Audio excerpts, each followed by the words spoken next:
Hey guys, welcome to another movie review. This is my first movie review of 2023, so that's always an exciting thing to do.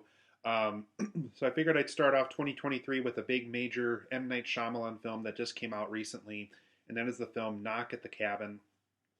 For the most part, I've been a pretty big M. Night Shyamalan fan for the most part for over the years. I've enjoyed, The Sixth Sense, Unbreakable, Signs. Split was okay. I thought that one was a little bit of a return to form for him, but it was what it was. Um, The Village is a very divided movie. There's people that really like it and people that really don't. Um, so M. Night Shyamalan's had some films that I absolutely loved, but some films like The Happening and Lady in the Water that I really, really did not like at all. So he's definitely all over the place as far as where his resume is. So I was curious to see where Knock at the Cabin was. I know he's been finding more work recently, and as usual, it'll either be something really, really good or really, really bad. And thankfully, I'm happy to report that Knock at the Cabin is one of his better films in a while. So let's go over kind of what this film is about, you guys. So, Knock at the Cabin is an adaptation of the novel The Cabin at the End of the World. And what that novel and what this movie are both about is this gay couple goes up north to the woods somewhere, and they have this rental cabin up there for a vacation home. And while they're there with their adopted daughter too, by the way. And while they're there, they have these unwelcome guests that claim that they need to come into the house and do something important with them. And so obviously they think they have home invaders. They don't want to let them in. And these home invaders do manage to break into the house and get these two men tied up into a chair, and they leave the little girl alone. But if she obviously misbehaves, obviously they're probably going to do something to her. And so when they get the men tied up into these chairs, they tell them that one of them has to be sacrificed in order to prevent the apocalypse. And so obviously with that sentence right there, obviously these guys are clearly coming off as crazy. So throughout the movie, we really have to find out if they really are trying to end the world or they're trying to have some kind of a dark agenda as to why these two gay men are being attacked about this. They managed to have a cable television in their home, and so after every know that they give this cult group, they get to see kind of what's happening out in the world while all these no's are happening inside this cabin.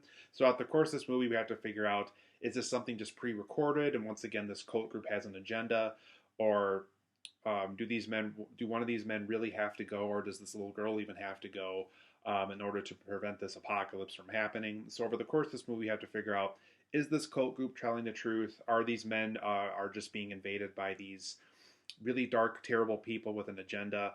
And what exactly is, why exactly are these men targeted for this apocalypse?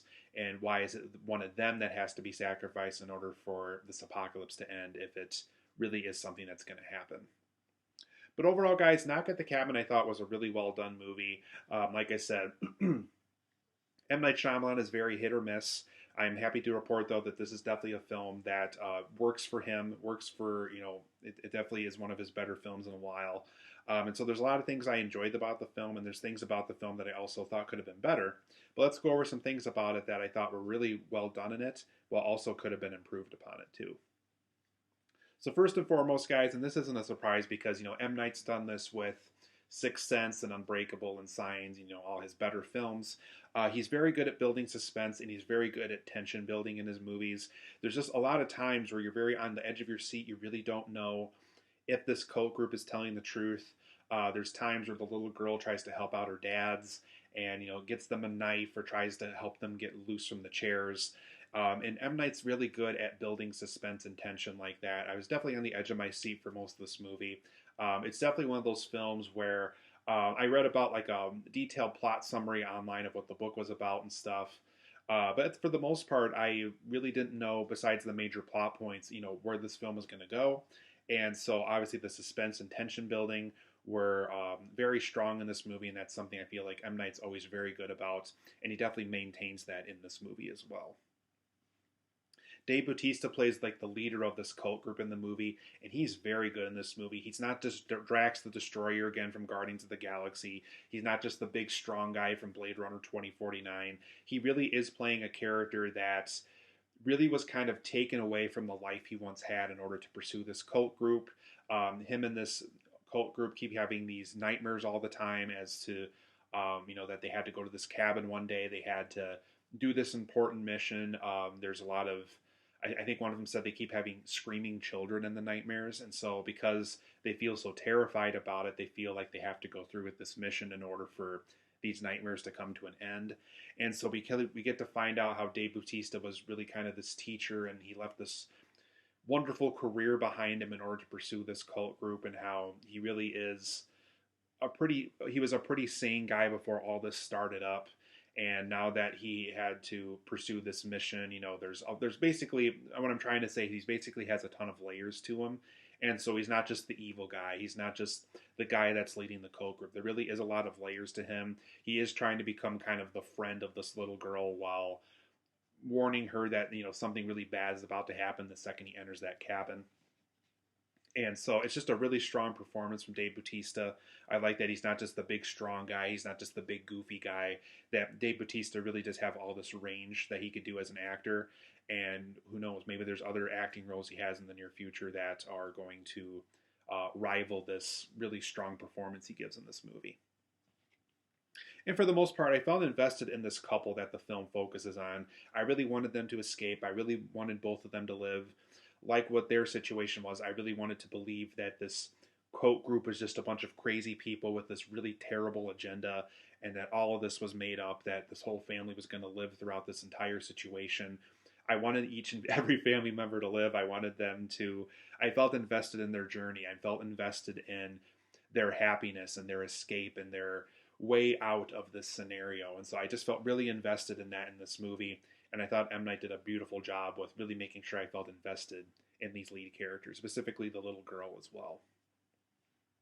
And overall, this is an interesting story concept. It's the idea of, sometimes people, see something online, or they have a bunch of nightmares, or they hear something in the news. And so they think that, that there's this agenda that has to be fulfilled. Like, someone has to be sacrificed. Somebody has to do this really terrible thing in order for this apocalypse to end, or this really terrible thing to end. And so I like how the film plays off of the idea of, if it is this really terrible thing going on in the world, how would you go about with your family planning out, how to resolve the issue without hurting anybody, while meeting this cult's needs, while trying to get them the help that they need if this is something that they're making up. So it's just an interesting story concept. There's a lot of layers to it. It's not just a black and white, good versus evil kind of story. There really is this multi-layered story with a bunch of ideas thrown in that are very interesting. And I just thought it was a very fascinating concept as for a movie as well. And also, yeah, another thing about this movie too is you really don't know if you could trust this cult or not. There's so many situations that are thrown at you in the movie, or so many things, like when they're showing them stuff on this television of things going on in the world that are really terrible. One of the gay couple men is like, oh, that could be pre-recorded. Maybe, a filmmaker that made that for us so we can do this really terrible thing. And so one of them also feels like they know somebody from their past when they had this really bad situation at a bar one time. And there's all this stuff that the film explores as to why this cult group might specifically be attacking them regarding this cult and regarding this situation. And so it's just one of those films where you really don't know whether to trust this cult group or not. You don't know if they can be trusted. And it was just a really fascinating angle as to how to approach the story. The film's overall message is about true values, what it means to be alive, what it means to truly go on throughout your life and have something that's truly valuable to you that you can't live without. The film explores this a lot. It really does explore about true values in our own personal lives and what it means to be alive, and how you can't live without that really valuable item or valuable person. So the film's message, I thought, was very strong here, and I think a lot of people are really going to get into that. For my negatives of this movie, though, there's just a lot of bad character logic in the writing in this movie. Like, for example, one of the characters this gay couple that we're following, one of them managed to get a hold of a gun, and he kind of really doesn't do anything with it. Like, he scares one of the cult members with it, and then he just kind of keeps pointing it at one of the villains of the movie, and he doesn't really do anything with it. And so it's just one of those things where it's like, well, your family's in trouble. If you really believe they're crazy, I mean, what's a bullet to the chest really going to mean to you, and stuff like that. I mean, it's going to help you get out of this really terrible scenario. So Yeah, there's just a lot of bad character logic. It's like, okay, you found a gun, be sure to use it. You found a knife, be sure to use it. You're both loose and out of your chairs, be sure to do something about it. Um, there's just a lot of logic in the writing where I wanted these characters to succeed so much. I felt kind of bad as a viewer and as an audience member when I see them doing stupid stuff like that. Where it's like, okay, you have a gun, be sure to use it. The film also never specifies, and it's not really a spoiler because the film doesn't really go into it, but it never really specifies why it was this specific family.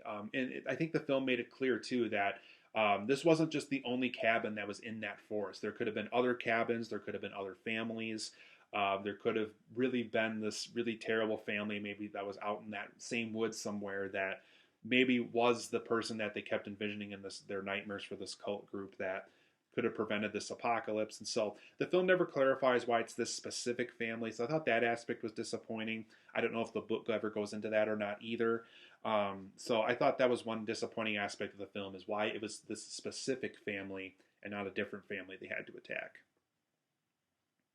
The book ending is also very different from this movie. Like I said, I read a detailed plot summary on the book, and it's very different from the movie. The book is also more open to ambiguity than this film is. This film has a more clarified, um, ending that kind of wraps things up, but it kind of ends on a whimper. It's more just kind of, I felt like M. Night was trying to throw something happy in the mix amongst all the darkness.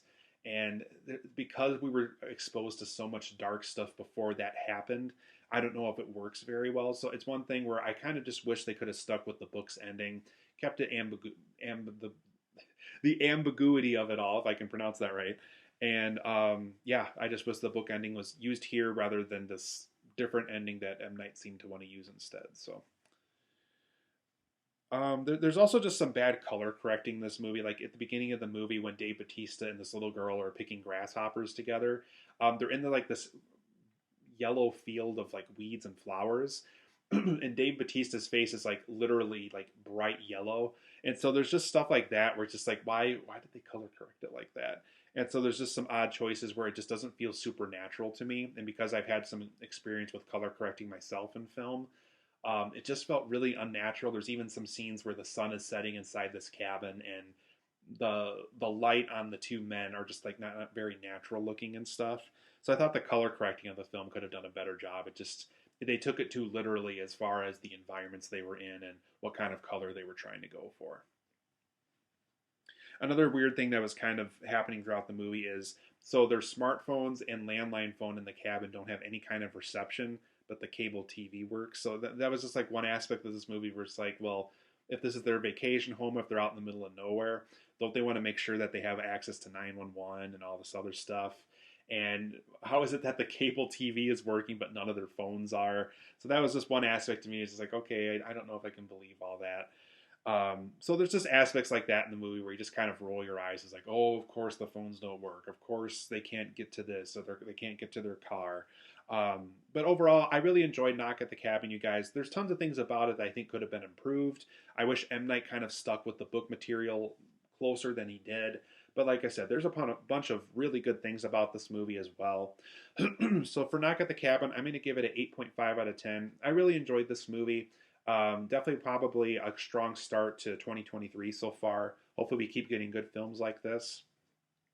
Like I said, could have been better, could have been improved upon, but still tons of things about it that I think are really good, and definitely one of M. Night Shyamalan's better films in a long time. So I recommend seeing it. It's an 8.5 out of 10 for me.